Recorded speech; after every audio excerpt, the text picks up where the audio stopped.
Hey everyone. So I just want to talk about the five conventional senses. And I want to talk about how we as human beings are often so caught up in the rat race of life that we don't actually acknowledge our senses. We don't actually take the time to go, oh, this actually reminds me of this, or oh, I'm really smelling that and it's really making me feel this way.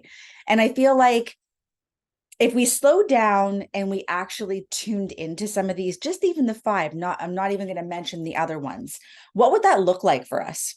What kind of things could that bring up for us that we knew that, we needed to work on possibly? Okay. So let's talk about them. The first one is sight. The things that we see, the things that we see that are in front of us that maybe make us happy, maybe they make us sad, maybe they make us angry or anxious. I always think about a new mom, the sight of her baby, the sight of the baby, and just the way that that looks, just like every mom just seems to glow and lights up. And how does that overall affect the homeostasis of that mother and of that baby, right? Because what does it automatically do? It makes us smile, right? That baby makes us smile because we have a memory of when our little ones were tiny, right? And automatically by smiling, we're excreting hormones, right? We're excreting oxytocin. We're that's being sent through our body, so the rest of our body is feeling like, oh, that loving feeling, right? Or it could be quite the opposite. Maybe you maybe you see a cemetery, and the sight of the cemetery always brings up that you're missing someone, that there's grief there, right? Really stopping and acknowledging the way the sight of that makes you feel, right? Then we also go into our hearing, right? Certain sounds. It's funny, I always said to people when I was younger, I remember going outside as a kid, playing outside, got to be back before the street lights turned on. And I always remember in the summertime hearing that high pitch, sound that was the sound of the cicadas.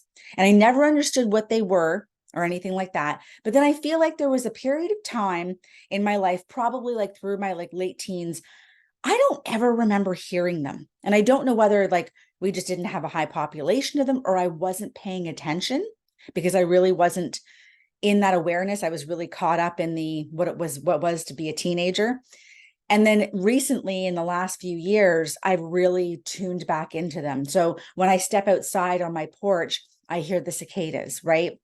When I step into the forest, often I hear the cicadas. And for me, it brings back a memory of when I was a kid, and you had freedom of getting on your bike and riding and taking your hands off the handlebars and that kind of stuff. And I do have my own senses of freedom as an adult, but it does bring back that memory of being, 7, 8, 9 years old, right?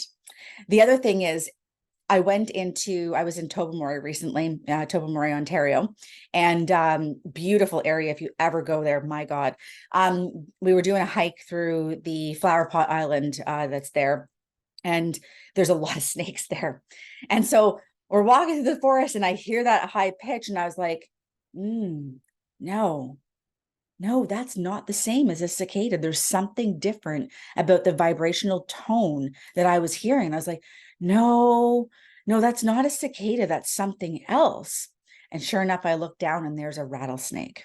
And I'm like, oh, geez, okay. I didn't know that that's what a rattlesnake sounded like. But I even had enough of my sixth dimension turned on to go, no, that sound, that vibration is not that. It's something else. Because I immediately was like, that means that something else is in the forest with us. What's going on? Right. So it gave me the clue to look down and look around. Right. So moving on to our taste. Right. I also always recommend that people, when they're going in and they're doing some forest bathing, they're going in the forest, that they actually close their eyes and turn down that sight sense and actually tune into the other senses in their body. And one of them is how the forest tastes. And when I lead people through these kind of meditations in the forest, they often give me that little eyebrow thing that's like, how does the forest taste? am I supposed to take a handful of dirt and put it in my mouth? What am I supposed to do with this? Right? No, I don't mean like that. I mean, it kind of ties in with your smell in the sense that when you smell things, they often create a taste in your mouth. Like it might taste very earthy, or it might taste wet, or like you just had rain and it tastes very fresh. I don't know how to describe it exactly, but that's how it tastes to me. But bringing that in and bringing in a memory of that, right? Like how many of us, taste a certain thing and go, oh my gosh, this makes me remember something, like tasting pierogies always makes me remember like my grandma, because she used to make pierogies, right? And I love the taste of pierogies. I don't get them very often, especially not good ones. But anyways, like that's part of like that Ukrainian part of me, right? And so it makes me think of my grandma. It makes me think of the times that I had with her, but it also makes me think, one of my biggest regrets with her is I didn't spend more time with her learning how to cook, learning how to make pierogies and Ukrainian culture, food, I mean, they call it petaha, right? But it brings back that, like, I now know that, and that makes me go and act differently about spending time with my own parents, getting the lessons and the stories from my mom and my dad while they're still here, right? It makes me value that, right? Moving on to smell. Smell is a very funny thing, right? Smell can be a very good thing, and the smell can be a very bad thing, right? Like we go outside and we smell a skunk and we're like, oh God, that's terrible, or your dog comes home smelling like that and you're like, oh my goodness, that means I'm going to have to like bathe you and you're going to stink for days. Other smells can be very good. I have a thing that triggers a memory for me of uh, wine dipped cigars.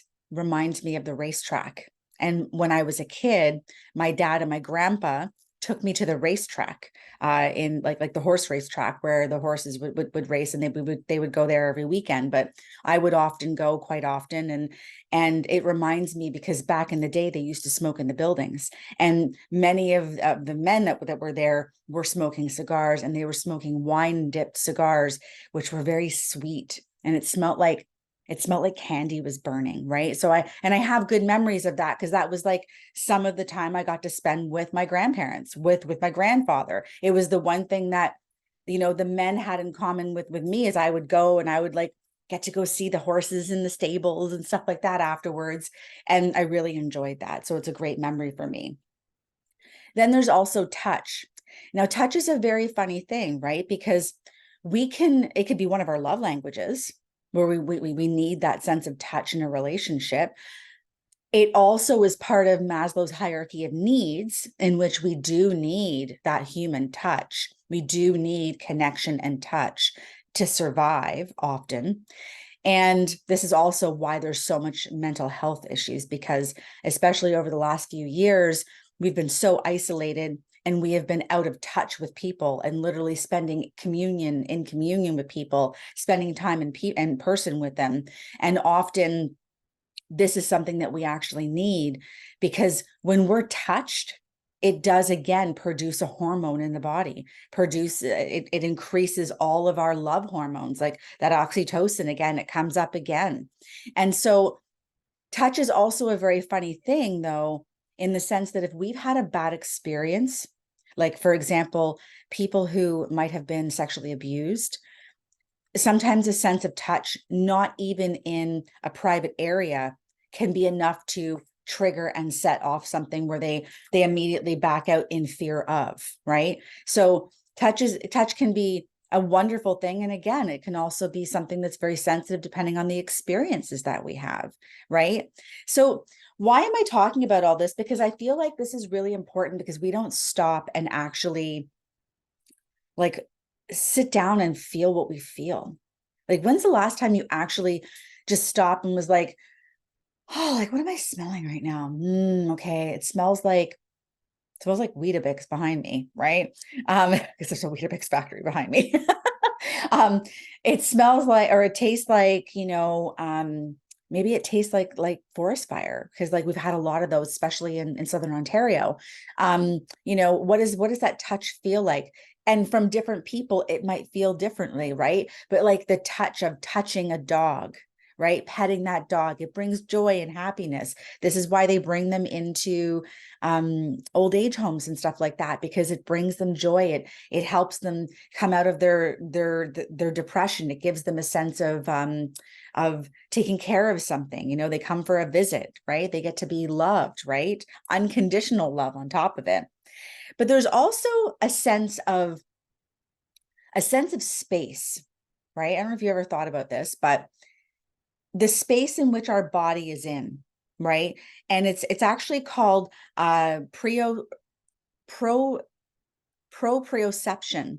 And I just like to call it a sense of space, because what it basically does is you're almost feeling like the vibration of what's going on in your environment, right? So for example, I'm in my office right now. There's a whole bunch of stuff going on in here. I've got my computer that's setting off like, a vibration. I've got my tower garden. It's not completely on right now, but when that's on, it's going to set off a different vibration in the room. And the way that this room feels will be completely different than the way that my living room feels, right? Or you're in a sense of space, and maybe the space is very claustrophobic. Maybe it's very dense. Maybe you're in a church and it has a certain feel to it, right?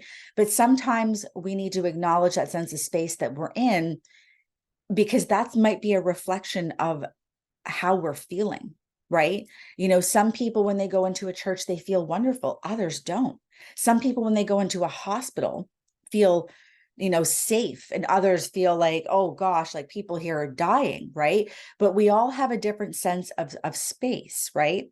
But outside of all this, what are the other senses that happen for us, right? That clairvoyance, that sense of knowing, right? That unexplainable knowing that scientists just can't quite put a hypothesis on, right? How somebody knows something, right? It's that download that might come into your head, right? It's that gut feeling, that gut feeling that every mother has, right? That, when their kids are into something, when they're in the kitchen and it's just too quiet, are their hands in the cookie jar, right? Like our other senses of knowing, also like our intuition is tied to this, right? So yes, our smell and our taste are tied to that as well, because oftentimes, for any of you who might work in past life regression, or have ever had anything like that done, where you're diving into Akashic records, oftentimes people who have certain clairs turned on, they may not be seeing things, but they might get a sense of a scene by a smell, or by a taste, or by sight, right? And see a scene, right? And that often will give us clues about where traumas might be repeating in family lines, or so forth, right? It's a lot of the work that I do. But if you're really interested in knowing more about your intuition and your energy, I have a free ebook that you're more than welcome to download. I will pop it into the bottom of this video on YouTube. And it's 6 ways to raise your intuition and your energy. Okay. And there's activities in there. This is great if you've got kids, to do things like that with them. Really good skills on how to actually amplify that part of you, right? Because many of us are coming into that awakening, and we're really kind of going, okay, I'm starting to see things for what they are. I'm starting to slow it down. It's not so much about the rat race of life. It's not so much about playing the money game, or the job game, or the career game. It's more about coming back to foundations. And with the foundations often comes, the amplification of your intuition, that inner knowing, following your gut, coming back to doing very earthly things. So if that is something that you want, I'll drop the link for the ebook in the bottom of this. You can always check me out at purplemoonhealing.com. And I hope to see you soon. Okay, take care, and go and check out your 5 conventional senses.